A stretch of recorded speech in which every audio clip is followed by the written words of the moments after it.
Clara Mendoza era conocida en el mundo corporativo como una mujer imparable.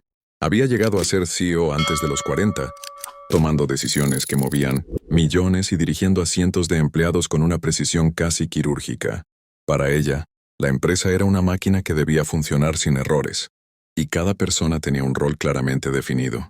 Ejecutivos, gerentes, asistentes, y luego en el fondo del panorama estaban los que nadie veía. Entre ellos estaba Luis Ramírez, el conserje del edificio principal. Llegaba antes que todos y se iba cuando ya casi no quedaba nadie.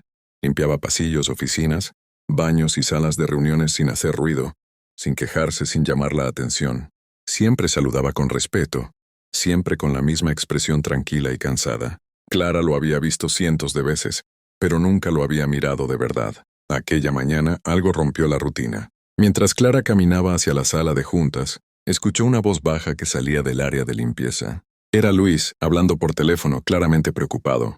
Sí, ya envié lo que pude este mes, dijo. No es mucho, pero al menos podrán comprar comida para los niños. Clara redujo el paso sin darse cuenta. ¿Niños?, pensó. Luis continuó. Diles que no se preocupen, el próximo mes intentaré mandar un poco más. Colgó, respiró hondo y siguió trabajando como si nada. Clara se quedó inmóvil unos segundos. Algo no encajaba. Un conserje, con un salario modesto, hablando de enviar dinero y de niños necesitados. Por primera vez, la imagen automática que tenía de aquel hombre se resquebrajó. Entró a la reunión, pero durante horas no pudo concentrarse. Los números seguían pasando frente a sus ojos, pero su mente regresaba a esa llamada, sin saber por qué. Sintió que acababa de rozar una historia que nadie había querido ver, y que quizás ella tampoco debía ignorar.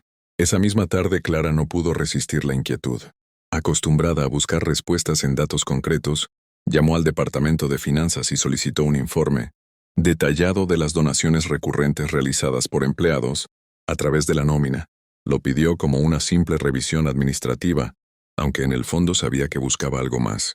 Cuando el informe llegó a su correo, lo abrió sin expectativas, hasta que un nombre llamó su atención. Luis Ramírez. La cifra la dejó sin aire. Méstrame. Luis donaba exactamente el 50% de su salario a un pequeño orfanato local. No era una donación ocasional, ni un gesto puntual. Era constante, disciplinada, casi sagrada. Esto no puede ser correcto, murmuró. Pidió más información. Recursos Humanos le confirmó lo que no esperaba. Luis era padre soltero. Su esposa había fallecido años atrás por una enfermedad repentina, dejándole a cargo de su hija, una niña de apenas 6 años. No tenía herencias, ni apoyos familiares importantes. Vivía con lo justo.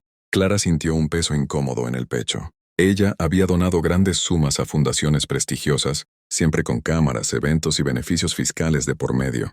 Pero aquel hombre, sin aplausos ni reconocimiento, entregaba la mitad de lo poco que tenía. Investigó el orfanato. Era un lugar pequeño, casi olvidado, que sobrevivía gracias a donaciones mínimas. En una nota interna leyó una frase que la estremeció. Luis Ramírez es uno de nuestros apoyos más fieles.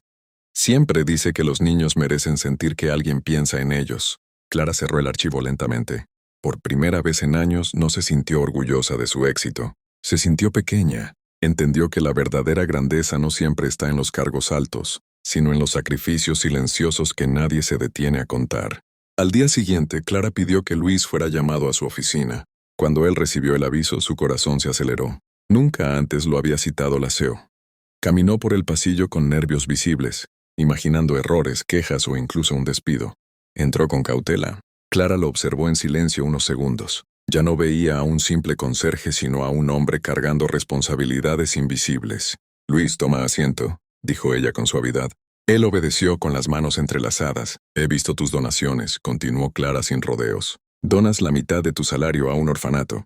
¿Por qué? Luis bajó la mirada. Pensó que había hecho algo mal. No sabía que eso podía ser un problema, respondió. Si lo es, puedo detenerlo. No, lo interrumpió Clara. Quiero entenderlo. Luis respiró hondo. Cuando era niño estuve muy cerca de quedarme solo, dijo. Tuve suerte. Otros no la tienen. Yo aún tengo a mi hija. Ellos no tienen a nadie. Las palabras quedaron suspendidas en el aire.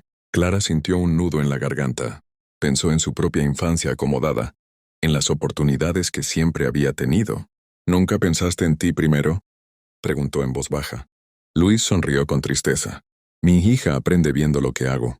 Si le enseño a ayudar, aunque duela un poco, Crecerá sabiendo que el dinero no vale más que las personas. Clara desvió la mirada para que él no viera sus ojos llenarse de lágrimas.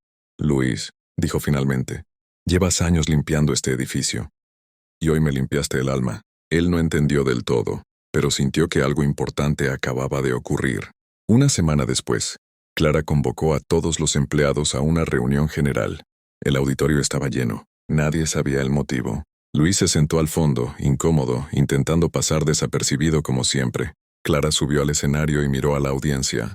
Hoy no vengo a hablar de ganancias ni de estrategias, comenzó. Hoy quiero hablar de valores. Pidió a Luis que se acercara. Él dudó, pero obedeció entre murmullos. Este hombre, dijo Clara señalándolo, no solo mantiene limpio este edificio, mantiene viva la esperanza de niños que no tienen a nadie. Contó su historia. El auditorio quedó en silencio absoluto. Entonces anunció la decisión. Luis sería promovido a supervisor de mantenimiento, su salario se triplicaría y la empresa financiaría de forma permanente el orfanato que él apoyaba. Bajo el nombre Proyecto Ramírez, Luis no pudo contener las lágrimas. No lloró por el dinero, sino por el reconocimiento, por haber sido visto. Clara lo abrazó frente a todos. El verdadero liderazgo, dijo, empieza cuando aprendemos a mirar a quienes siempre ignoramos. Ese día la empresa cambió. Y también Clara, porque entendió que el éxito sin humanidad está vacío, y que a veces los héroes llevan uniforme de conserje y un corazón más grande que cualquier oficina de lujo.